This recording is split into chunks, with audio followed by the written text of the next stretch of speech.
A conversation can change your life. We are two ordinary women looking to have extraordinary and authentic conversations. Our desire is for this to be a place where all are welcome, to come as you are, willing to emotionally grow, gain confidence, and tap into your internal wisdom.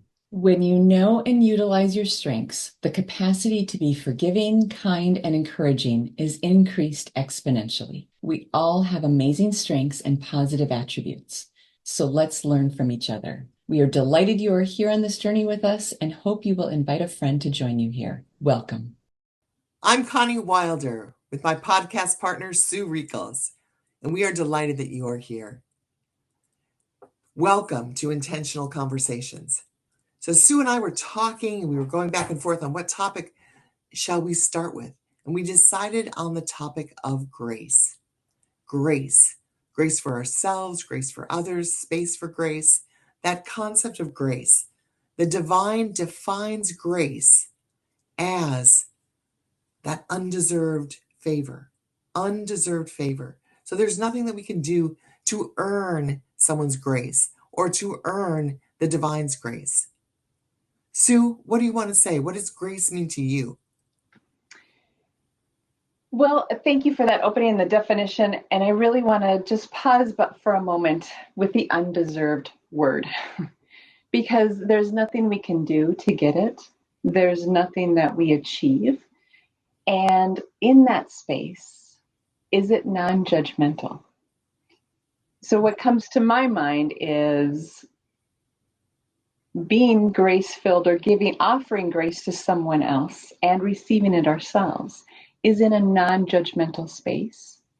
And as you alluded to with the divine in that undeserved favor, it's just for being human that we get to have grace. How about yourself, Connie? What comes to mind for you when you hear grace?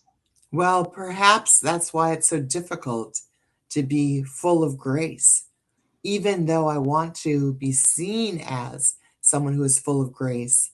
And it's important that we turn that flashlight of grace because are we able to have more grace for someone else than we have for ourselves? I'm not sure about that. In fact, I want to turn that flashlight of grace on myself so that I am a beacon of light. And I want to be grace and graceful in the world. I don't know if that's an answer to your question or not, but And I there's think it's a discussion, right? And what came to mind when you said, putting it towards ourselves, the question I asked or came to mind was, can we give anyone else grace if we haven't first given ourselves grace? it's so And powerful. for our human imperfections and things we've said, done, whatever, can we actually offer it to someone else if we're not experiencing it? That's so powerful, Sue. I think that's part of our daily routine or what I want my daily routine to be full of, right? I want to be full of grace. I want to be this grace overflowing. I want my cup to overflow, but I want it to overflow with the divine's grace. How about yourself? Yeah, and it sounds easy when we say it like that.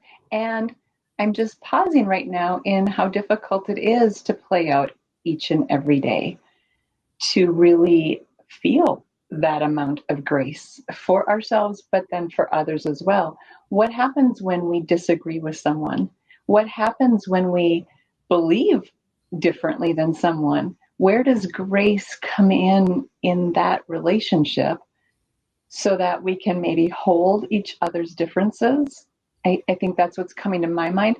Also, as I hold myself, can I hold my own differences? Like some days I don't show up as well as others. Can I still hold myself with that grace? And to me, that's challenging. I think when we see it from all those perspectives. Yeah, you are spot on. And when there's grace, when there is grace, I feel like I can do anything. I feel like I'm unstoppable. And yet, what puts you in the space for grace? And that is a really, really good question. I think for me, it is when I feel connected. When I feel connected to the divine, when I feel connected to myself and the space that I'm in, I have a higher capacity to have grace for myself and others.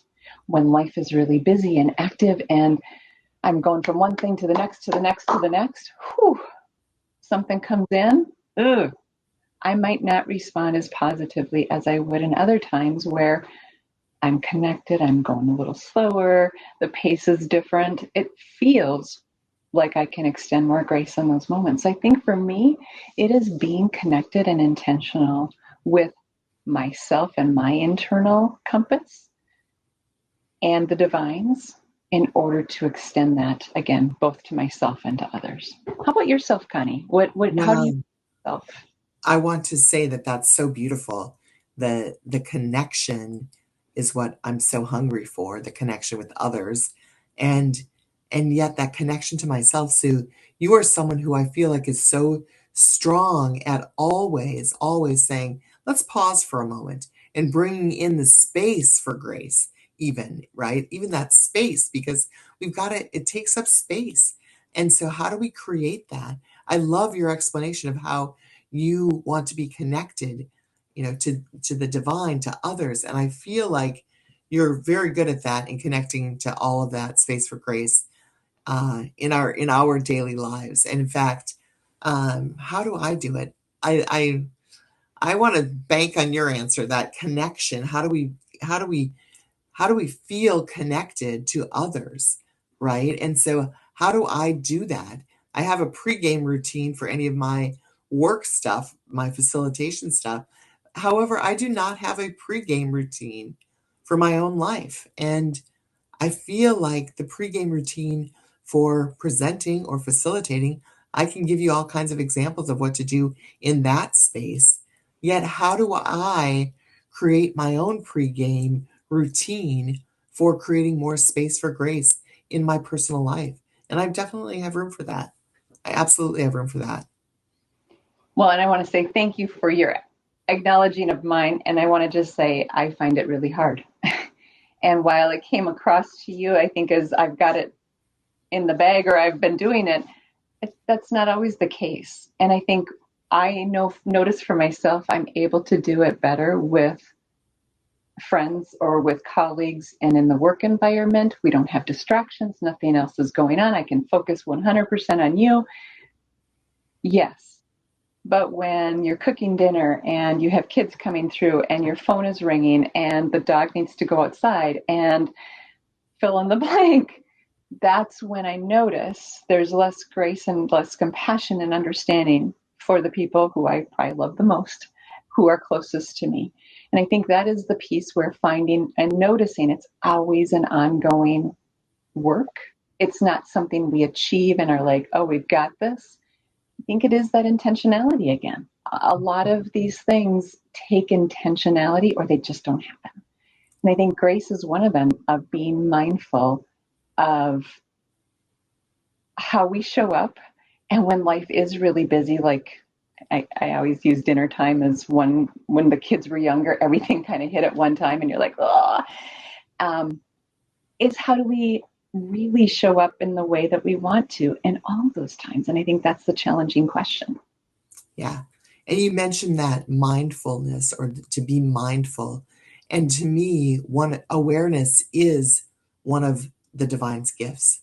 That awareness of self and the awareness of a situation can be such an emotional gift, if not an emotional, what's it called, a lifeline, if you will, something for us to grab, because that awareness ought to develop us into better human beings. It gives us additional options, that awareness. And I know we're not speaking, our topic is not on awareness, yet it's so related to grace and how we create grace in our own lives.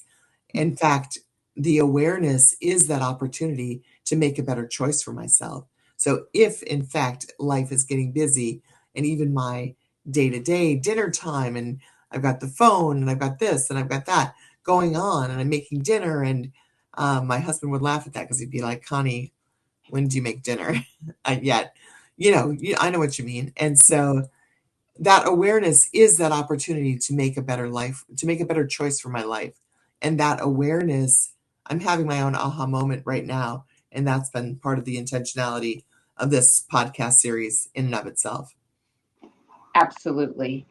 And I know we're going to talk more about this later because you and I have shared this a lot, is about creating neurons that wire together, because when they wire together, or when they fire together, they wire together.